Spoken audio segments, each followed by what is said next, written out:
সবাই কেমন আছেন? রেগুলার লাইফ থেকে নতুন একটি ভিডিও নিয়ে আসলাম। আশা করি আপনারা সবাই ভালো ছিলেন। সকালে উঠেই বাচ্চাদের জন্য প্রতিদিনকার মতো নাস্তা শুরু করলাম। যদিও এই দিনটা ছিল ছুটির দিন, তাই খুব বেশি সকালে ওঠা হয়নি। একটু দেরি করেই সবাই ঘুম থেকে উঠেছে। ওঠার পরেই চিন্তা করলাম কি দিব সবাইকে। সকালবেলায় ওঠার পরে একটাই চিন্তা, নাস্তা কি দেব। এই নিয়ে চলে যায় মনে হয় আধা ঘন্টার মতো। এর মধ্যে মাথায় বিভিন্ন ধরনের খাবারের চিন্তা আসে। তারপর আবার এক একজনের এক এক ধরনের ডিমান্ড থাকে। তাই আমি চেষ্টা করি যেন সবাইকে একই রকম নাস্তা দেওয়া যায়।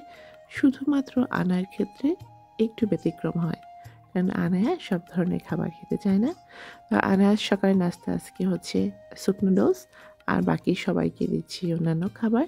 এখানে কর্ন আর বিনস একটু হালকা করে ভেজে নিচ্ছি, আর সাথে আছে চিকেন টেন্ডার। এটা আমি আগে ম্যারিনেট করে একদম রেডি করে ডিপ ফ্রিজে রেখে দিয়েছিলাম। এখন ওটা ভেজে নিচ্ছি। আমি আগেও বলি, সব ভিডিওতে সামটাইম বলে থাকি যে ওদেরকে লাঞ্চের জন্য আমার এই ধরনের খাবারগুলো রেডি করে রাখতে হয়, যেন যখন তখন আমি দিতে পারি।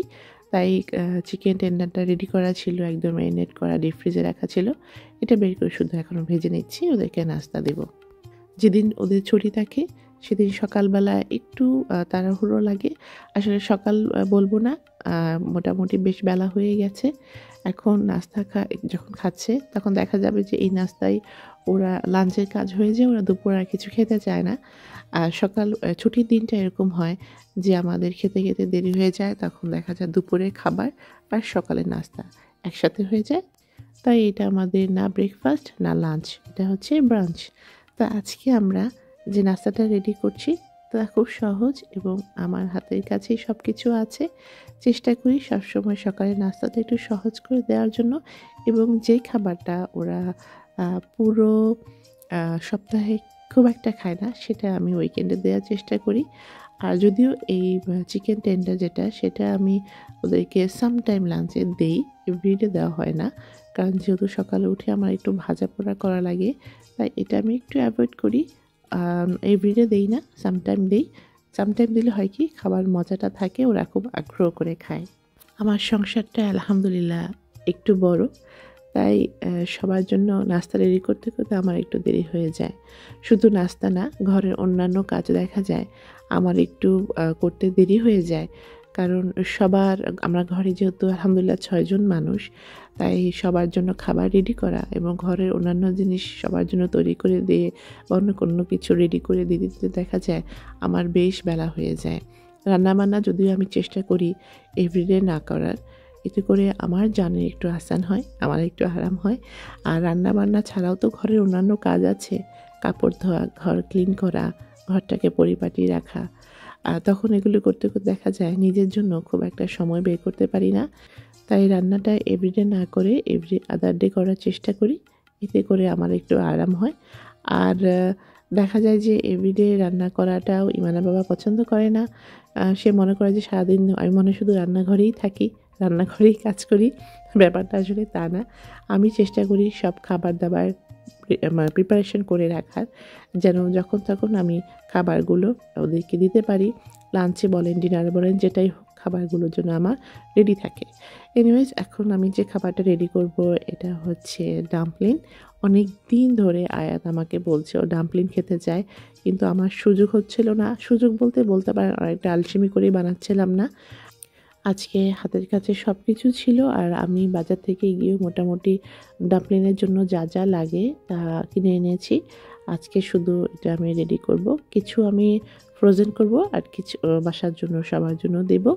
আমি জানি এটা থাকলে ওরা অন্য কিছুই খাবে না, তাই বেশ অনেকগুলো করে বানাচ্ছি, যেন খাওয়ার পরও কিছুটা আমি ডিপ ফ্রিজে রাখতে পারি এবং পরে এটা দিতে পারি। কেন এভরিটা বানানো হয় না, আমার কাছে একটু ঝামেলা মনে হয় এটা। যদিও এই মাংসটা যদি প্রিপেয়ার করা থাকে তাহলে ডাম্পলিং বানাতে সময় লাগে না, কারণ আমি যে প্যাডটা এনেছি তো কিনেই এনেছি, তো আমি নিজে হাতে বানাইনি, এতে করে সময় লাগে না।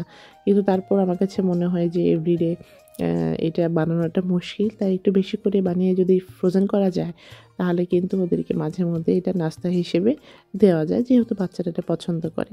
তো আমি এর মধ্যে বানানো শুরু করেছি, বেশ কয়েকটার মধ্যে বানিয়ে ফেলেছি। আমি কিন্তু কখনোই এর আগে ডাম্পলিং হাতে বানাইনি, ওদেরকে বাইরে মানে ওরা খেয়েছে সেটা ভেজিটেবল ডাম্পলিং ছিল, কিন্তু ভেজিটেবল ডাম্পলিংটা সেরকম মজা না, যার কারণে ওরা তেমন একটা পছন্দ করে না। সবসময় আয়াত বলে আমি চিকেনের ডাম্পলিং খাবো। তো দেখা যায় চিকেনের ডাম্পলিংটা পাওয়া যায়, কিন্তু সেটা হালাল না, তো যার কারণে কখনোই ওদেরকে এটা আমি খাওয়াতে পারিনি। তা আজকে আমি চেষ্টা করছি। প্রথম দিকে কিন্তু আমার বেশ কয়েকটা ডাম্পলিং নষ্ট হয়ে গেছে, আমি কোনোভাবেই শেপ করতে পারছিলাম না। তারপর অনেক চেষ্টা করে মোটামুটি একটা শেপ আনার চেষ্টা করেছি। খুব যে একদম পারফেক্ট হয়েছে তা না, সেটা দেখতেই বুঝতে পারছেন আপনারা। তারপর আমি চেষ্টা করেছি বাচ্চাদের মন রক্ষা করার জন্য। তো এইখানে আমি আগে কিছুটা বানিয়ে ফ্রোজেন মানে শক্ত করে নিয়েছি ফ্রিজে রেখে, তারপর এটাকে আমি এখন ফ্রোজেন করব, আর বাকি যা আছে সেটা আমি ওদেরকে রেডি করে দেব খাওয়ার জন্য। এরকম যদি রেডি থাকে তাহলে ওরা যখনও চাইবে আমি বের করে দিতে পারবো।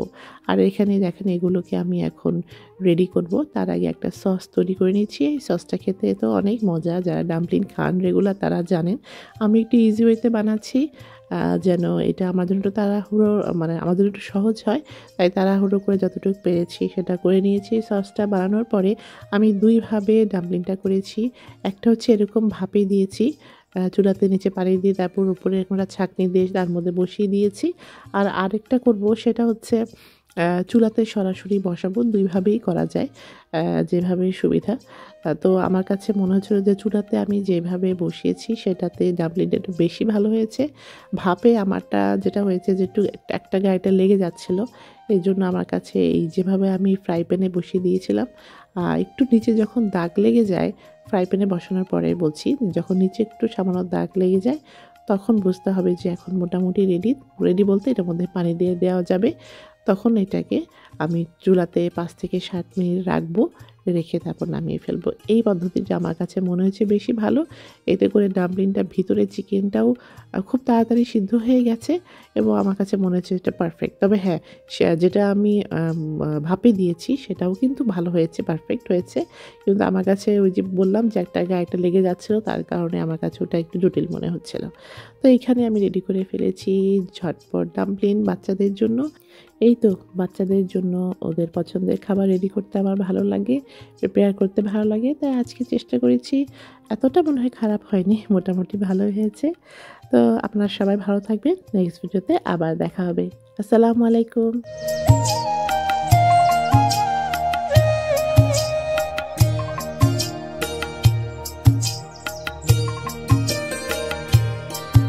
Please like, share and subscribe our channel. Thank you.